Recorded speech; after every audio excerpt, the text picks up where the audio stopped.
Hi, Stephanie Apple here, and today I'm going to show you how I turn these awesome gel print backgrounds into some greeting cards. So as a review, I used my gel press to make a bunch of different textured backgrounds, and I used a couple of different yellows.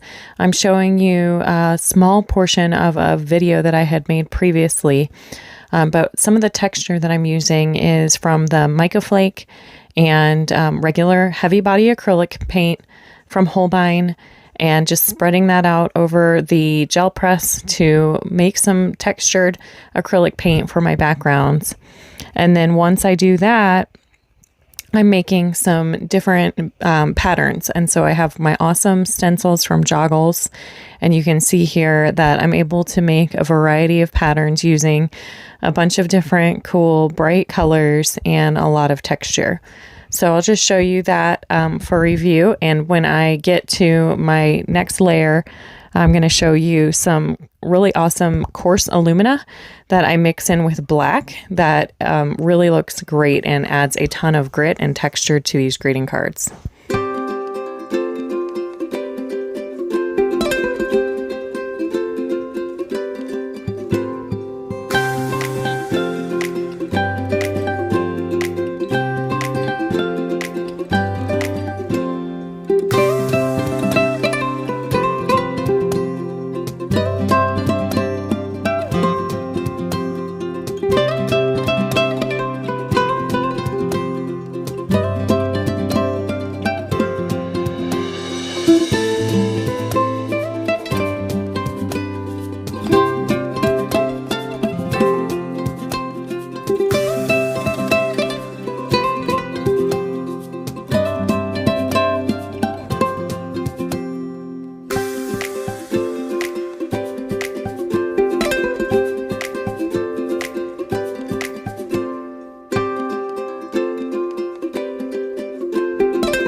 Once I've printed a handful of pages, I go ahead and get out my cutting board and I will trim everything down.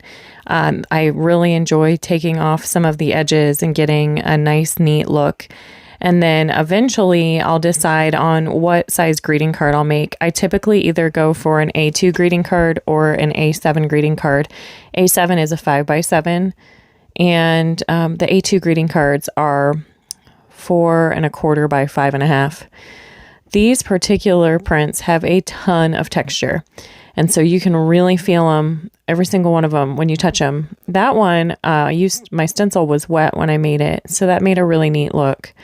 And overall, just a different variety of oranges and yellows, but I thought that they had a nice kind of a bee theme to them.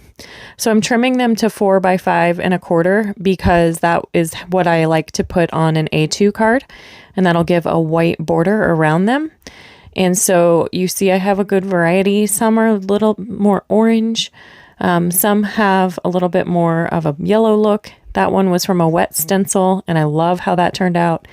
But there's a good variety just based on the different looks that you get from making a painting on a gel press.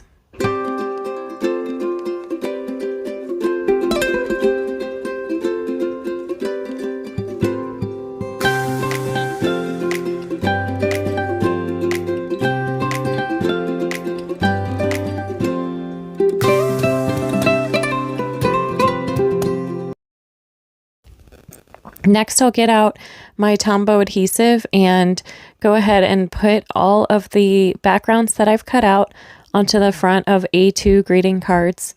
And the A2 greeting cards are simply made out of an 8.5 by 11 piece of white cardstock that you cut in half and then fold in half. And so you can either buy it already cut or you can make it yourself out of that cardstock. Either way is fine. I put the adhesive on the printed background and then I go ahead and center it on the front of each greeting card.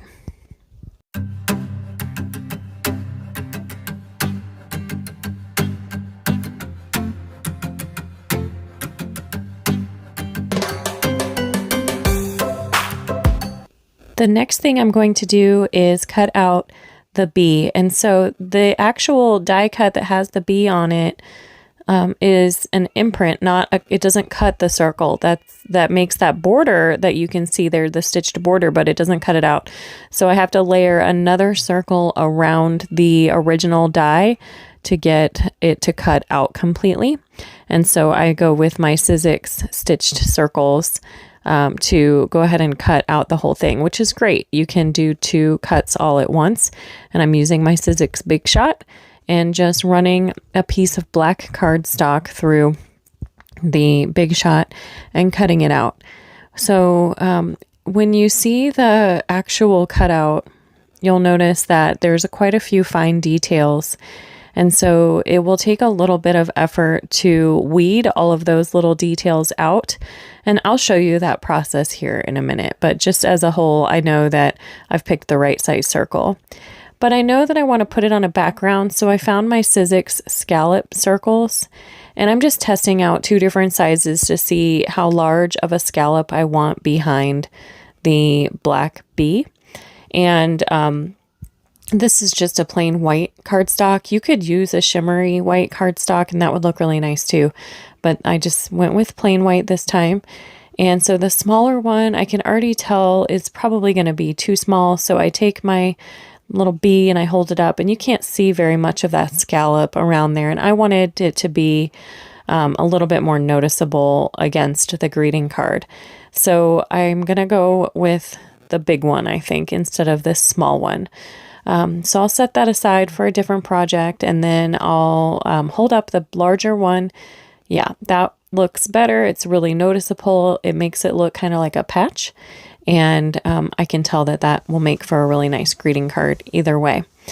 And so I'll go ahead and cut out a bunch of those because I think I'm making maybe 12 or 14 cards this time.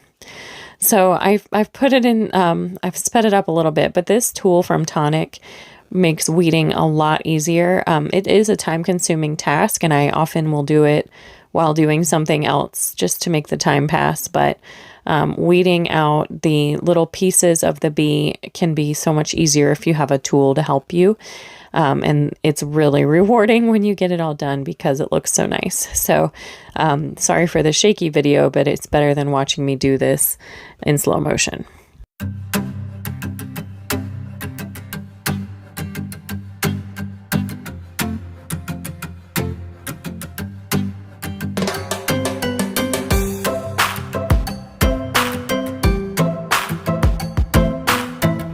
Next, I'll use that same adhesive and put the black bees on top of the white scallop circle that I cut out, and I'll go ahead and flip that over and get out my foam tape, and I'll use double-sided foam tape on the back of the white to go ahead and give it a little bit dimension on the card so I don't lay it just flat against the front of the greeting card. I like to have it lifted up a little bit.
So I decided to do some of the greeting cards going long ways or horizontal, and then some of them I had them a little bit more on the vertical. So I decided that based on how I cut the backgrounds out. So where the polka dots seem to be going up and down, those are the ones that I went ahead and centered the B on the front towards the top. And then the ones where the dots were going the other direction, I went ahead and put it offset on the right. I hope you enjoy and have fun using some great textures when you're gel printing and making some one-of-a-kind greeting cards. I'd love it if you subscribe to my channel, and thank you so much for stopping by.